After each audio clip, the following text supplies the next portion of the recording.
बैतूल जिले के भैंसदेही में केवट समाज ने मुक्तिधाम के आसपास के दबंगों पर शमशान की जमीन पर अवैध कब्जा करने का आरोप लगाया है। समाजजनों ने तहसीलदार को ज्ञापन सौंपा और मुक्तिधाम की जमीन से कब्जा हटाने की मांग की। मुख्यमंत्री डॉक्टर मोहन यादव के आदेश पर प्रदेश भर में अवैध कब्जाधारी और अतिक्रमणकर्ताओं पर सख्त कार्रवाई की जा रही है, लेकिन इसके बाद भी कुछ लोग जमीन पर अवैध कब्जा करने से बाज नहीं आ रहे हैं। ताजा मामला बैतूल जिले के भैंसदेही का है, जहां केवट समाज ने दबंगों पर मुक्तिधाम की जमीन पर कब्जा करने का आरोप लगाया है। सोमवार को बड़ी संख्या में केवट समाज के लोग तहसील कार्यालय पहुंचे, जहां उन्होंने तहसीलदार को ज्ञापन सौंपकर मुक्तिधाम की जमीन से कब्जा हटाने की मांग की है। रामाबारी से क्या समस्या हो गई तो इतने लोगों को तहसील कार्यालय आना पड़ा? समस्या ये हो गई कि हमारा जो शमशान जो घाट था, किसानों द्वारा उस जमीन को क्या बोलते तो उनने पूरी कृषि भूमि उत्पन्न कर ली है। पूरा उसको कल्टीवेटर प्लाऊ करके हमारा शमशान पूरा नस्तनाबूद कर दिया है, बिना किसी सूचना दिए, बिना किसी इसके। तो अब इस बीच में अगर कोई अपनी घटना घटती है, किसी की मृत्यु होती है, कोई शांत होता है आकस्मिक, तो हमारा जो सौदा दफनाने का वो से ज़मीन ही नहीं बची है जी। इस बीच में अगर क्या बोलते तो कोई घटना घटती है, हम सौ लेके अगर जाएंगे दफनाने जाएंगे तो किसान के साथ में हमारा आपसी विवाद बढ़ेगा।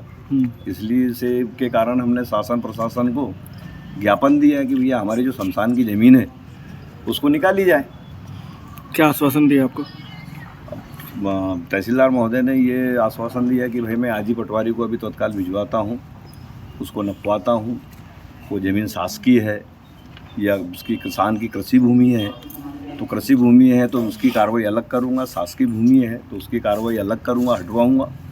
अगर मान लो वो शासकीय भूमि अगर नहीं है तो कृषि भूमि है, तो कितनी जगह में क्या बोलते हैं आपका शमशान है, उतनी ज़मीन को निकालूँगा, उसको किस तरीके से भी आपके समाज को ये ज़मीन में सौंपूँगा।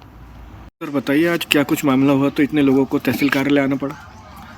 आज ग्राम भैंसदेही जो है नगर परिषद क्षेत्र में केवट समाज के व्यक्तियों द्वारा जो है एक ज्ञापन दिया गया है कि शमशान की भूमि पर अतिक्रमण कर लिया गया है, तो उस संबंध में उनके द्वारा ज्ञापन दिया गया है। ज्ञापन दिया गया तो क्या ज्ञापन किस माध्यम से दिया गया है सर, और कब तक इनकी समस्या का समाधान कर दिया जाएगा?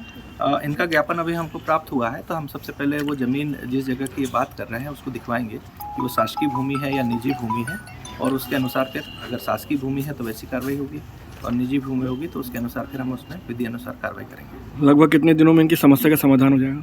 हमारे पटवारी जी आज ही जाएंगे इसके लिए मौका जांच करने के लिए, और इनसे हमने नंबर भी ले लिया है, तो वो उनको सूचित करके मौके पर पहुंचेंगे और सबसे पहले देखेंगे कि भूमि निजी है या शासकीय है। अगर शासकीय है तो कितने में अतिक्रमण किया गया है, और अगर कि निजी है तो निजी में कितने भूमि पर इनके द्वारा जो है उसका उपयोग किया जा रहा था शमशान का, और उसके बाद फिर वहीं केवट समाज के ज्ञापन पर भैंसदेही तहसीलदार ने कहा कि जांच के लिए पटवारी को निर्देशित किया गया है। जांच में जो भी तथ्य सामने आएंगे उसके अनुसार वैधानिक कार्रवाई की जाएगी। बैतूल से मनीष राठौर की रिपोर्ट।